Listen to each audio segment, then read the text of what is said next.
Why are we here? How can we be happy? These are questions I've been curious about since a very young age. I'm your host, Anna Goldstein, and this is the Profit with Purpose show. I believe we have the answers within us, but somewhere along the way, we stop trusting ourselves. I'm interviewing top entrepreneurs, healers, and change makers about mindfulness strategies and practical tools to help you carve your path. Join me as you reconnect with your heart and live courageously so that we make the world a better place. Welcome back, Purpose Seekers. This is episode number 154, and today I will be sharing about how to get out of a rut. There is no judgment here. If you've been beating yourself up, it's time to stop beating yourself up. It's time to get out of the rut. So if you're in a rut, and it happens to all of us, I share that I was in a rut. There's no judgment because judgment does not help you move through it. It actually makes it worse. So the idea to get out of the rut is to move your body, move energy. Being in a rut is stuck energy, and you gotta move your body physically. So today I share about how I got myself out of a rut and how you can too. I read this book, You Can't Hurt Me, by David Goggins. And I've read a lot of books. Actually, I don't read books. I actually listen to them on Audible. I listen to audiobooks. I learned that I am an auditory learner, and I love listening to audiobooks because also I'm a mom and running a business, and it allows me to listen to books when, for example, I'm folding laundry or I'm in the car in between activities. I also listen to them at the gym, and I really get in my learning that way. And the book that really has had one of the biggest impacts on me is this book, You Can't Hurt Me, by David Goggins. And it's a story about his life, a real lived experience where I'm not going to get too much into the story of it, but the basis of it is that he was abused growing up. He had a really tough childhood, and he was adult, overweight, not loving himself, and kind of got sick and tired of his life. He was exterminating like cockroaches or something like that. And he looked at himself in the mirror, and he got really honest with himself. And he decided that he was going to change his life. And he studies to become a Navy SEAL. And there's many, many obstacles he faces along doing that, and many, many setbacks that he faces along the way. And he just keeps getting back up. And even after he becomes a Navy SEAL, he goes on to embracing challenges in many other forms, in endurance training and running and marathons and things like that. Not marathons, 100-milers and even more. But what I loved about his story was it's really a story about mindset. And I think that in his basic message is that we've become too soft. And look, I meditate. I love gentleness. I love having a soft heart. But we need to balance that with strength. We really do. Because it is easy to complain. It's easy to make excuses. It's easy to feel sorry for ourselves and get into a victim mentality. These things are easy to do because we're living in a very complex modern society and world. We are constantly bombarded with information.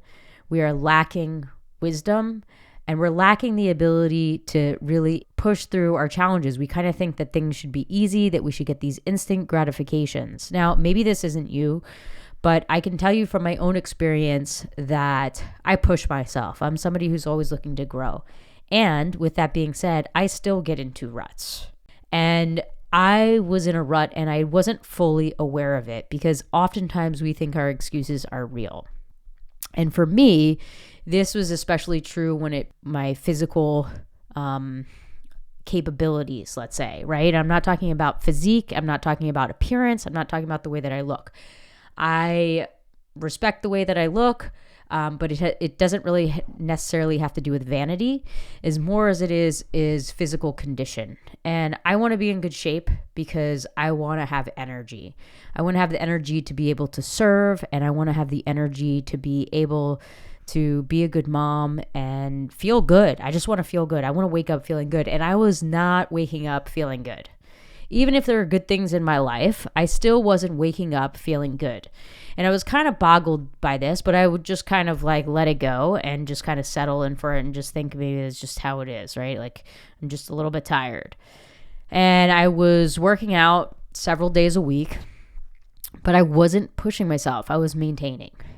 After reading this book, I have created a couple of physical challenges for myself, merely because when you move your body, you move emotions, you move stuck energy, you move things that have kept you in a rut. So if you are feeling stuck, if you are feeling in a rut, take on a physical challenge. Run a race, climb a mountain. Those are some things that I'm doing. Go to a yoga class. Do something. If you've been a runner and you've been climbing mountains, do something different. Okay, go to a cycling class. But the key is to move your body in a very high intensity way so that you actually can face some of your mental blocks within that arena. So what I've explored with running is that doubt or fear will creep in, and I literally will keep going. Like the first race I ran, my deal with myself was no walking. And at one point during the race, I had no idea what the course was. There was a very long hill.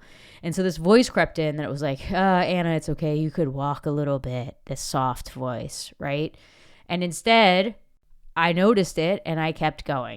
And now I just ran a race over the weekend and my self-talk was tremendously better. I was like, I love doing hard things. This is easy. And so it was very different dialogue. I didn't even have the thought of walking. It didn't even occur to me. I actually beat my score by 2 minutes. So I've made progress. And that progress, Tony Robbins talks about progress equals happiness, which is why I like using the physical arena as ability to know that you're making progress.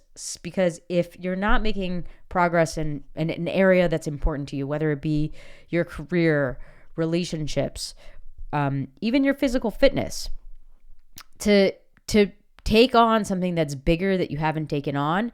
And I ultimately use it as kind of a canvas for my inner landscape to better know myself and where am I getting stuck. And what has happened is because I've busted through certain limitations that I thought physically, I noticed that when I get too tired when I'm folding laundry, I keep going. But before, I might have stopped, truth be told, right? So I see it carrying over into my life. So it's a training. And so let me know. Take on a physical challenge. Sign up for something. Public accountability is the fastest way to growth. So let me know. You can email me. You can message me on Instagram. I'm at selfinthecity. And my email is info@annagoldstein.com. Let me know what you're going to sign up for. I signed up to climb a mountain next year in October. I'm going to be training all year for it. It's the equivalent of climbing Mount Everest. You go up the mountain 17 times. Stratton Mountain. It's 2,929 feet. And, part of me is a bit scared, but I'm more excited and I'm going to train for it. So I'll take you along my journey, but put something on your schedule that is big, that is challenging, especially if you're feeling in a rut. If you like this podcast, please share it with your friends and family and write a review. It keeps this podcast going. Questions? Email me at info@annagoldstein.com. Remember to carve your path and be kind to someone today.